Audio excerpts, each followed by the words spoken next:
welcoming Dr. Ellie Zarrabian, host of From Chaos to Connection, Growing from Pain Toward Community. Are you ready to make the most of your challenges while moving ahead with your dreams? Do you want your spiritual growth to be part of your healing while living your life with purpose? On Chaos to Connection, you will find resources to transform your difficulties into connections with others. Change is achievable. Dr. Ellie helps you make change both within and in the world. Learn to heal past traumas, become more self-assured, and take action in the world. No matter your spiritual background or cultural heritage, we will work together to transform pain and trauma to community and well-being. You can make this world a better place, starting with yourself. From Chaos to Connection starts now.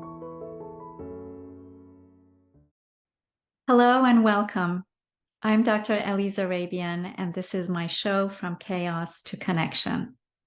If you're interested in the topic of personal growth and building better relationships at home and in the world, then you're definitely in the right place. Given all that's going on in the world today, I have created these podcasts so that people like yourself from around the corner and around the world can have the opportunity to come together to listen, learn, and build community. Today's topic is about growing from pain. As a counselor, I see many people who carry around a great deal of emotional and spiritual pain. Those who come in for counseling and have one thing in common. They all hope that they can eventually find relief and even heal from pain. They may not know how or if healing is even possible, but they definitely have hope. That's why they come. If they didn't have hope, they would not be coming in. It's true that the power of hope is an incredible force and agent for healing. Without it, even the most advanced healer could not help a person who is hopeless. So our growth from pain actually starts right there. To have hope and to reach out for an opportunity to get help is when the healing work actually begins.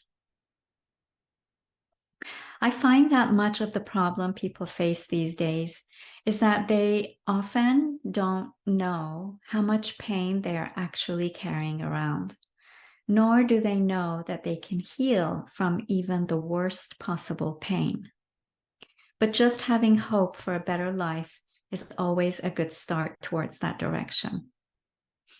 When people first come in to work with me, they also don't realize how much work, dedication, commitment, and effort it actually takes to heal.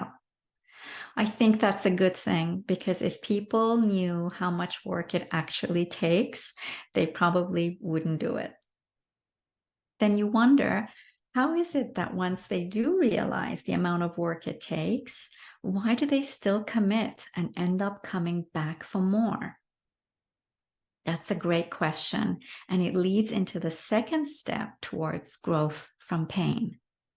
When people experience the smallest amount of healing, recovery, and relief from pain, they immediately realize that the work, effort, and dedication that it takes is absolutely 100% worth it. In fact, many often feel regret for not having started this work earlier in their life. The relief people get from doing their own inner work and becoming free from pain makes the work not only worthwhile, but makes the person realize how crucial it is to do this work. That's because the effects of an unexamined life are much worse than the pain of growth. That's why people commit to coming in and doing the work. When people run away from pain, hide, dismiss, numb, or deny their own suffering, they don't heal or grow. Instead, they stay stuck and stagnant in life, which ends up being not a very fulfilling life.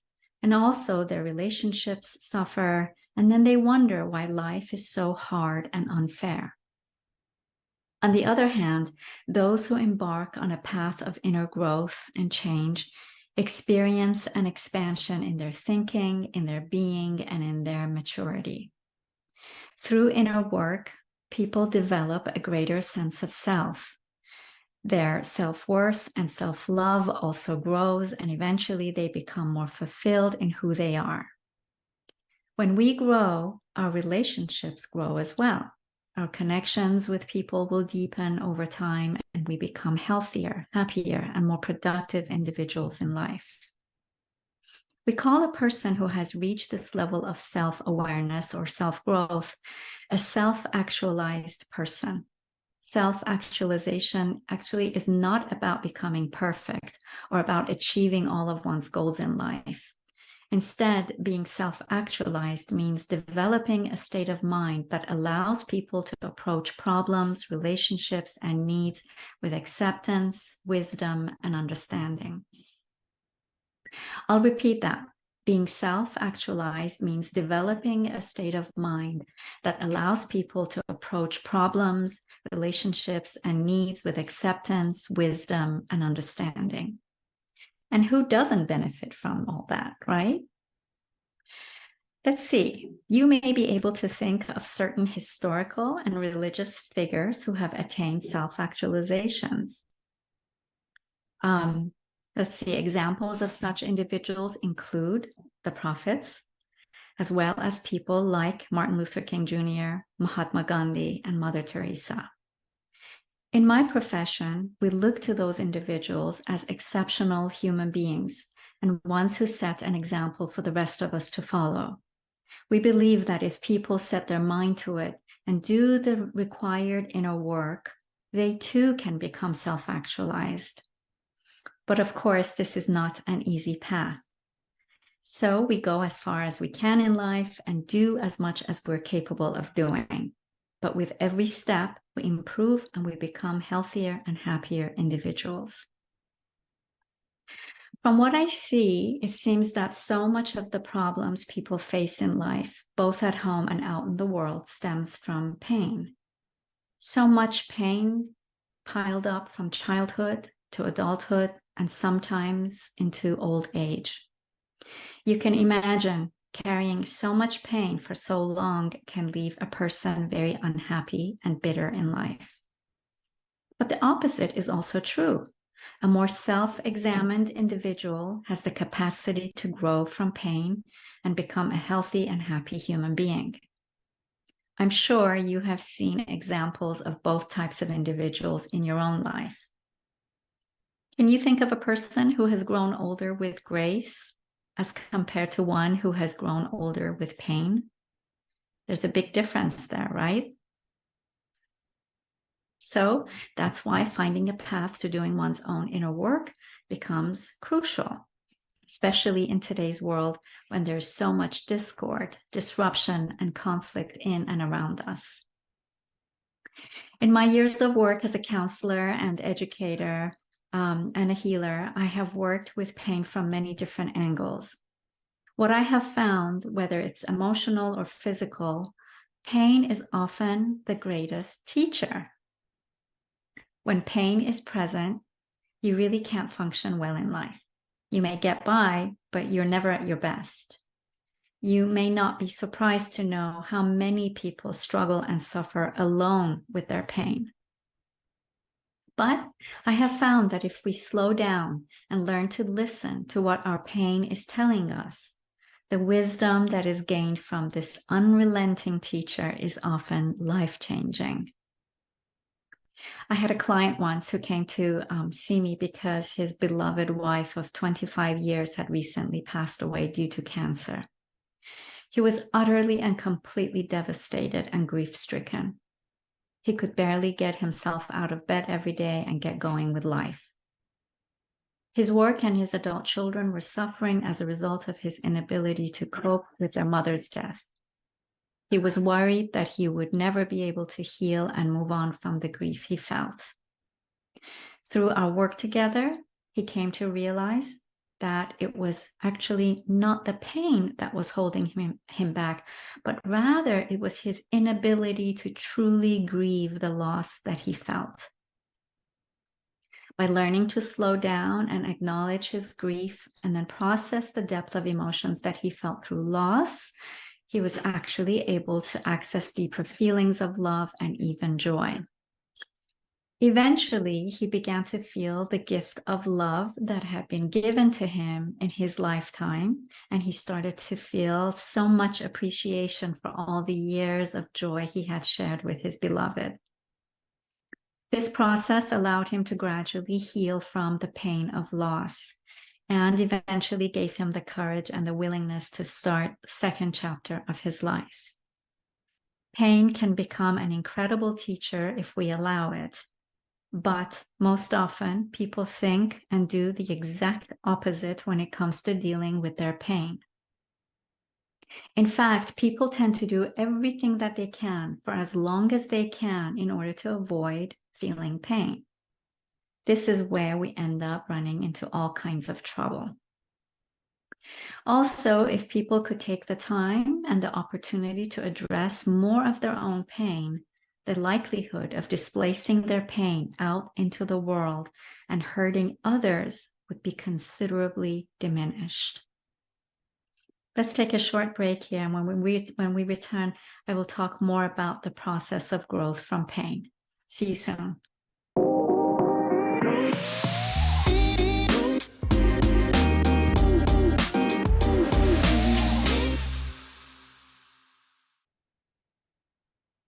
Welcome back. I'm Dr. Ellie, and in this episode, I'm talking about growing from pain, or seeing pain as a teacher rather than an enemy. In the first half of the show, I talked about what it takes to grow from pain. I also mentioned that because it's not easy to face pain, most people tend to run away from it, hide from it, numb it, dismiss it, or deny it. Ironically, doing all that actually ends up creating more pain in life. Whereas if we were able to sit down with pain and look at it as a more holistic teacher rather than a pest, we can gain a lot of insight and wisdom from it. We can also find relief and even go on to grow and become more self-actualized as a result of it. The difference between a person who has worked on their own pain versus one who hasn't is seen in the way people cope and handle conflict in their life. An individual who has done their own inner work has developed better life skills. Like the client I mentioned earlier, you become more emotionally mature, you gain insight into yourself, and you learn to deal with yourself and others more effectively. These are all the requirements you need for handling conflict more constructively in other areas of life. In other words, someone who's good at working with their own emotions is good at dealing with other people's emotions. So when there's a conflict, they have the skill set and the tools that are necessary to manage conflict. The opposite is true as well.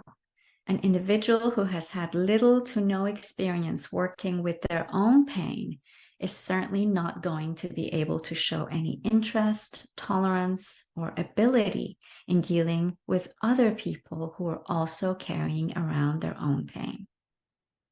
I see this all the time when I work with people who have conflict with each other.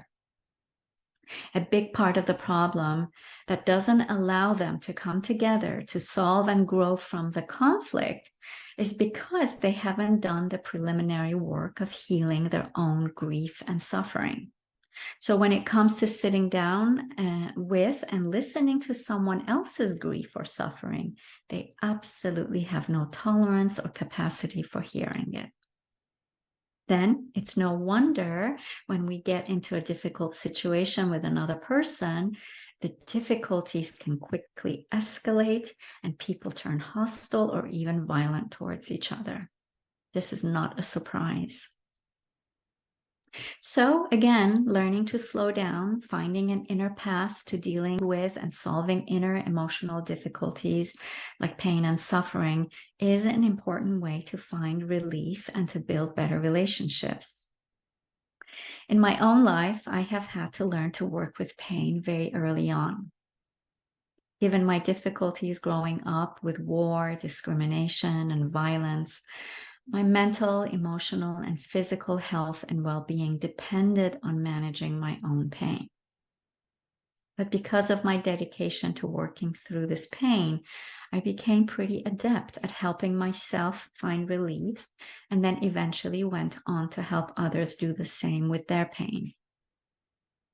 My point here is that everyone carries a certain degree of pain. If you're human, you have pain. No one is immune to the difficulties of life, but gaining the skill set to work through pain can make the difference between living a self-actualized life versus one that is steeped in personal unfulfillment and dissatisfaction.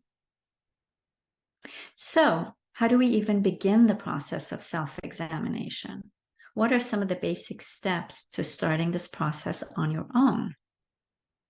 For your homework, I would like to invite you to take an inventory of your life, starting from childhood, and listing all the different ways that you experienced pain in your life. This is just for you. No one else is going to see your list. But just sitting down and creating this list and seeing it in front of yourself is the first step towards acknowledging what's actually there. We can't begin the journey of self-discovery if we don't know where we're starting from. Of course, if you need some help or support along the way, know that you can always reach out and ask for help. This concludes our 6th episode. I'm Dr. Ellie Zarrabian, and this is the Transformation Network from Chaos to Connection. This was a pre-recorded show, and I look forward to seeing you in person next time around. Take good care and be well.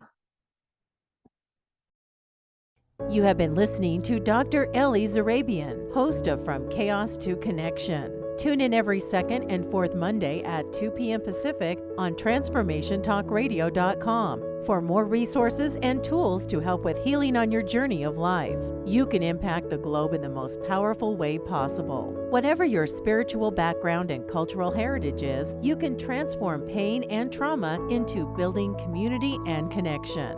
Join Dr. Ellie in identifying what you need to heal within and in our world. For more information, visit centeronpeace.com. That's centeronpeace.com.